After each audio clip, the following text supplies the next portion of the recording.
Salve, salve nação esmeraldina, você torcedor, você torcedora do maior e mais querido do Centro-Oeste. Hoje a nação esmeraldina também é nação verde e amarelo. Chegou o grande dia. Carlo Ancelotti estreia pela seleção brasileira, em jogo válido pela 15ª rodada da eliminatória sul-americana. O Brasil vai ao Equador enfrentar o Equador. E para falarmos desse pré-jogo, desse jogão da seleção brasileira, ele que é especialista em futebol, mas especialista sobretudo em seleção. Ele que viu grandes seleções, como a de 82, 86, enfim, em diante. Meu amigo Iris Cruvinel, bom dia, boa tarde, boa noite. Esse dia é emocionante para o brasileiro, quem sabe resgatar a paixão pela seleção canarinha. Canarinho, perdão. Bom dia, boa tarde, boa noite. Aonde você estiver aí, ó, o horário que você estiver, fica aí aquele carinho, aquele abraço aí. E muito obrigado aí pela parceria, muito obrigado por estar nos acompanhando. Então, Alex, hoje começa uma nova era na seleção brasileira, onde o grande destaque não é o jogo em si e nem um jogador em particular, mas a estreia de Carlo Ancelotti, o multicampeão treinador italiano que nunca treinou a seleção italiana.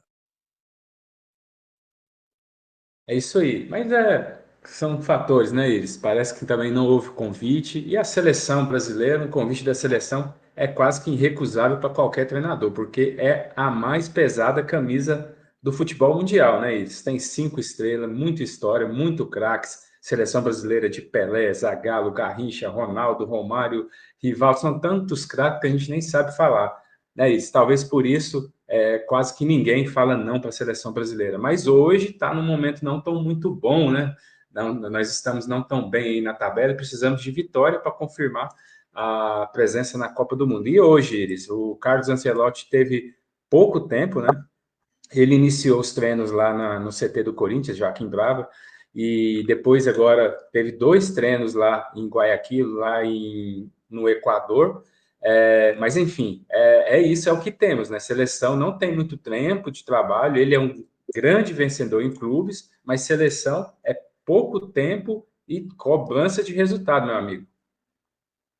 Sim, esse é um grande problema que o futebol, né, no geral, aí não é problema da seleção brasileira, não é aí um privilégio, né, da seleção brasileira, é um problema que atinge todas as outras seleções, umas mais, outras menos, que é a questão de tempo para trabalhar, trabalho de treinamento de bola rolando, treinamento tático, de entrosamento, todos sofrem com isso. A seleção brasileira vem sofrendo um pouco mais aí por questão de calendário.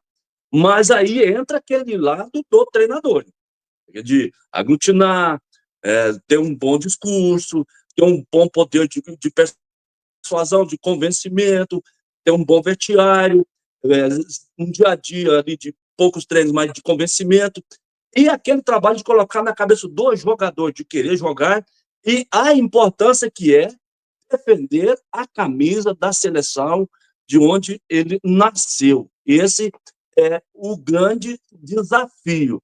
E assim, você falou do momento da seleção, realmente o momento da seleção, o momento não é muito bom, a gente depende ainda de vitórias para confirmar a classificação. Em outras épocas, a gente, nessa fase das eliminatórias, a gente já estava classificado, outras sofremos um pouquinho, é natural isso aí. De modo que hoje inaugura-se um novo tempo na direção técnica da seleção brasileira, e a expectativa é muito boa, hein, Alex? A expectativa é boa. E o adversário é difícil, Iris. O adversário é o atual vice-colocado das eliminatórias. O Equador tem 23 pontos. O Equador tem a melhor, não é a segunda, não. Ele tem a melhor defesa da competição. É um time forte, né? Se o Brasil tem, de um lado, os desfalques de Rafinha, que está suspenso, o Rodrigo, que está lesionado, são problemas ofensivos. Que foram destaques, né? Já o Equador tem dois desfalques importantes. O Gonzalo Plata, que é jogador do Flamengo e está lesionado, inclusive voltou a ser representado no Flamengo, então foi cortado. E o outro desfalque é Ener Valencia, jogador que está no Internacional, só que esse ele está com desconforto muscular, ele deve iniciar no banco de reserva. Então, Sebastião Bicassi, o treinador do Equador, olha só o bom time que ele tem, né? Ele tem, por exemplo, jogadores como William Pátio, que é o companheiro do Marquinhos lá no PSG, que foi campeão no sábado agora da Champions League. Então, o provável Equador vai ter Galíndez, Pátio e Incapi. Preciado, Estupian, Alan Franco, Vitti, Moisés Caicedo, excelente jogador, Kevin Rodrigues e Minda. Enfim, vice-colocado, melhor defesa, jogando em casa, a estreia não poderia ser mais dura aí para o Ancelotti, hein, Iris? Sim, o Equador, ele, de um tempo para cá, ele se tornou um adversário difícil aqui no futebol sul-americano.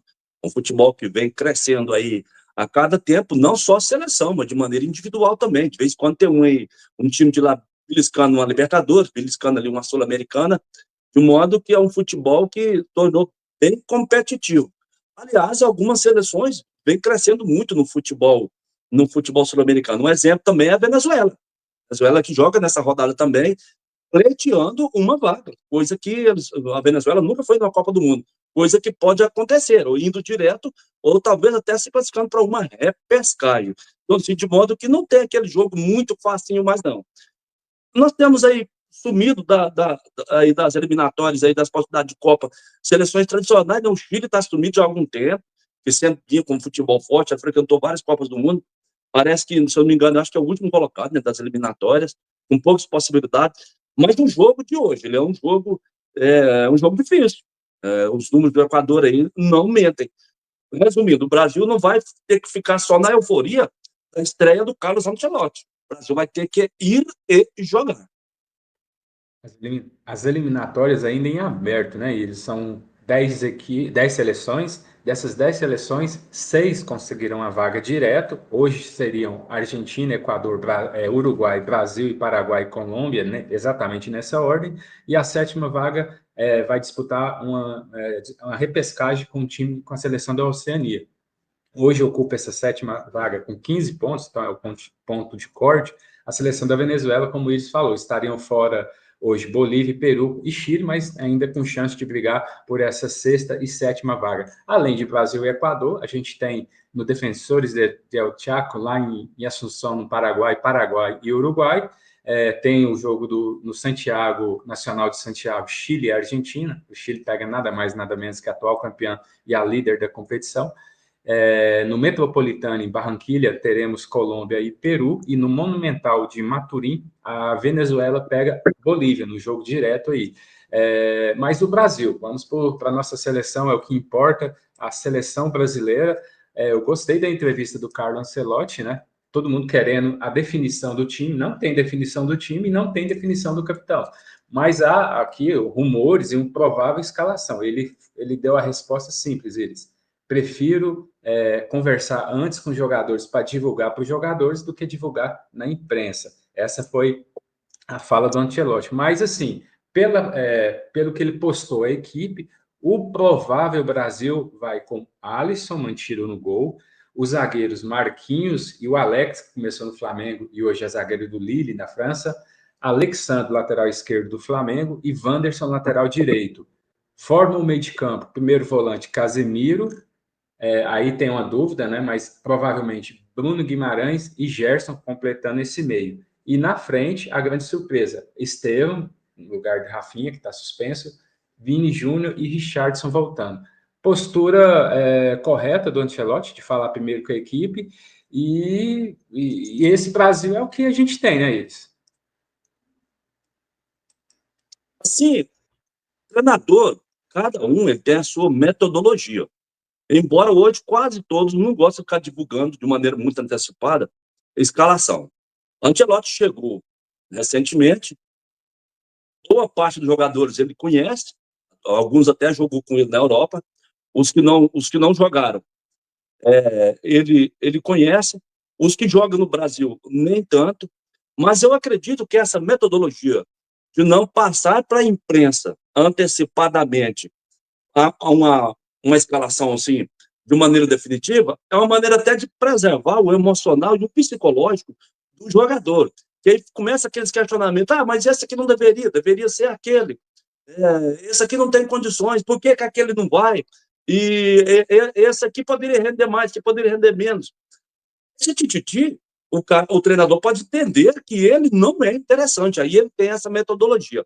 Eu concordo com ele, muito bom esse trabalho de chegar no corpo a corpo, no tete a tete, para conversar. Eu acredito muito nesse tipo de trabalho também. Todas as vezes que eu tive que lidar com um grupo, tomar frente, liderança de grupo, tive que lidar com um grupo, eu tive que agir dentro de um pensamento e de uma ação coletiva, mas eu sou a favor da política de você trazer para o individual. Vem cá, você vai jogar a tua posição, você vai fazer isso aqui para mim, você está preparado? Você quer? Eu preciso de alguém que vai chegar lá e vai me dar esse resultado aqui, ó. Eu quero esse resultado aqui na partida, você tem condição? Aí ele vai sentindo, quem é que vai sentindo quem pode, quem não pode, que tem condição de entregar aquilo que ele quer.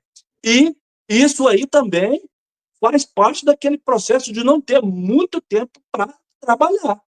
Uma coisa valia a outra. Se eu não tenho tempo para trabalhar com bola, com entrosamento ali, com questão tática, eu vou aqui no diálogo, eu vou aqui na conversa. Eu já sei as características dos jogadores que eu não conheço. Provavelmente alguém já passou. É por aí. Sobre a escalação, Alex, sobre a escalação. Não tem muito o que contestar, né? Você sabe que essa questão de goleiro eu contesto muito. Para mim, o Alisson não deveria, mas também não vou ficar falando disso.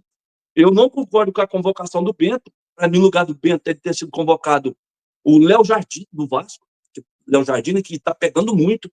O Hugo Souza, foi justo a convocação dele, mas vamos lá. A zaga, eu concordo, meio de campo eu gostei demais. Gostei demais, Casemiro, Bruno Guimarães e Gerson. Para mim, é o meio de campo ideal. E ele vai jogar no 4-4-2, pelo menos em configuração inicial. O Não, fato do não, não. ataque. O Ele fato tá do com três ataque. atacantes, viu, Willis? É três Três atacantes. atacantes. Três É. atacantes, três no meio. Possivelmente um dos atacantes vai voltar para recompor, com certeza. Né? Essa questão de tática, você entra com a tática no papel, na prática, dentro de campo, isso aí pode ser outra diferente. Vai alternando, né? Hora 4-4-2, outra hora 4-3-3, e pode até variar. Sobre a questão do Estevão, parabéns do Ancelotti. É isso aí mesmo, não tem essa de novo, não. O moleque é bom de bola, é competente, é promissor. Bota o moleque para jogar. O moleque é ousado, é abusado, sabe jogar bola. Para que preterir? Para que jogar para frente? Parabéns. Vamos torcer para o Estevão arrebentar aí e ser aquele jogador que vai ser o nosso diferencial na Copa do Mundo. Por que não? Na entrevista ele deixou claro, bem, só ressaltando, fica com Bruno Guimarães, Casemiro e Gerson, e na frente o Vini Júnior, Richarlison e Estevam. Então seria o 4-3-3.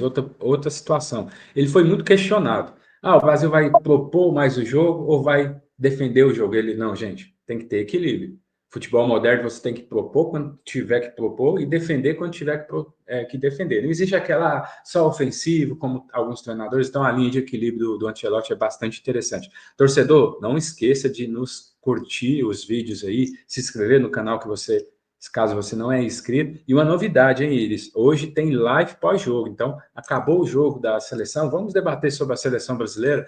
Talvez aquele torcedor do time rival que não acompanha nosso trabalho por ser conteúdo exclusivamente esmeraldino, mas hoje é seleção e a seleção não é só da nação esmeraldina, a seleção é do povo brasileiro. Então, uma boa oportunidade de a gente acompanhar essa live super interessante hoje, Iris.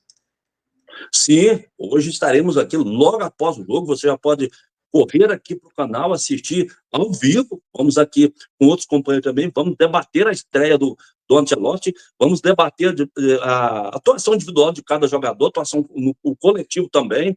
Faremos aqui uma boa resenha aqui com pessoas que entendem de futebol. Você é o nosso convidado. Compartilha isso aí, ó. Compartilha aí nos seus grupos, nas suas redes. Estaremos aqui. E hoje aqui, ó, em nível nacional. Hoje não vamos abranger aqui só uma. Nós nunca abrangemos só uma, né? Mas nosso canal é canal de torcida, canal da torcida do Goiás Esporte Clube, é o Verdão aqui do Centro-Oeste, o grande Goiás, clube tradicional do futebol do brasileiro. Hoje estaremos falando para o mundo inteiro, logo após o jogo da seleção pentacampeã do mundo, seleção brasileira, a grande seleção canarinha. É isso aí. Esse jogo de hoje, né, às 20 horas, transmissão da Rede Globo, você pode ver também pelos canais Sport TV, YouTube, terá arbitragem de Piero Mazza e assistido por Cláudio Urrutia, Alejandro Molina, e terá no quarto árbitro Francisco Gilaberti. José Cabeiro, ele vai ser o VAR. Essa equipe de arbitragem para Equador e Brasil será do Chile, será chilena. E ele só uma dúvida aí para a parte final aí, para a gente caminhar aqui para o final. A outra dúvida seria o capitão, né? Muitos estão aí tá na dúvida, e o Ancelotti também falou que não iria divulgar, que vai conversar individualmente com o grupo escolher. Mas os mais cotados estão o Vini Júnior, que joga com ele no Real, foi eleito pelo Real melhor jogador do mundo, e tem a experiência que pode ser o Casemiro, que está voltando, é um jogador de confiança dele, e ainda temos um zagueiro capitão e campeão da Champions, Marquinhos, né? Uma dúvida boa, a gente que já teve capitão Dunga, o Bellini, que iniciou lá em 58, o Capita lá de 70, o Cafu em 2002, nesse elenco, você tem algum preterido? Você vê algum desses três aí com perfil? Na minha opinião, eu já tiraria o Vini Júnior. Para mim, teria que ser o Casemiro, que para mim ele pipocou na última Copa, naquele jogo contra a Croácia. Eu não gostei da atitude dele, que poderia ter matado o jogo. Então, para mim, na minha opinião, seria o Marquinhos. E para você, quem seria o capitão da seleção brasileira aí? Eu concordo com você plenamente quando você diz aí que descartar o Vini. O Vini Júnior, ele não tem, assim, ele não tem o perfil, né? De aquele jogador de impor uma autoridade como capitão. Para mim, realmente fica entre Casemiro e Marquinhos. Eu estou numa leve desconfiança que teremos o Casemiro como o, o capitão no jogo de hoje. Fica entre esses dois aí. Eu iria de Casemiro. Eu E eu também iria explico de por quê. Casemiro. Eu explico por quê. Ele se parece bobo, mas não é. O meio de campo, você tem aquela mediação entre ataque e defesa. Você vai estar mais próximo ali da arbitragem, mais próximo aonde o jogo se desenvolve. Eu iria com o Casemiro. É isso aí, tá aí aqui na tela, viu? Para você não se esquecer, torcedor, que logo mais após o jogo, a nossa live, tá aí a participação, sua participação é a principal, mas o Iris estará conosco, o Cássio, o Lucimar, o Manzan, então não deixe de acompanhar hoje com Vitória do Brasil, com certeza, se Deus quiser, a gente comentando essa vitória na primeira live da seleção. O canal continua sendo esmeraldino, mas seleção brasileira é uma paixão nacional. Iris, até mais, meu amigo. Alex, até mais. Vamos dar uma passada aqui rapidinho, né, na história de Carlos Ancelotti. Carlos Ancelotti foi o meio-campista do futebol italiano, se destacou no Parma, no Roma e na Inter de Milão, onde ele apresentou o seu melhor futebol. Olha aqui, ó, curiosidade, hein? Ele se despediu do futebol. O jogo de despedida dele foi um confronto entre Milan da Itália e Brasil, ali que marcou o jogo de encerramento do Carlos Ancelotti. Então você vê, ó, ele já tem uma certa história com a seleção. O jogo de encerramento foi no jogo contra a seleção brasileira. A seleção brasileira com Bebeto, com toda uma turma aí, que depois viria a ser campeã em 94, hein? E grande vencedor é o único treinador que conseguiu ser campeão 5 vezes da Champions League, fora outras competições, fora outros campeonatos. Então, essa expectativa hoje, vamos que vamos, grande expectativa. E, ó, lembrando mais uma vez, hein? Após o jogo, uma live ao vivo mais que especial.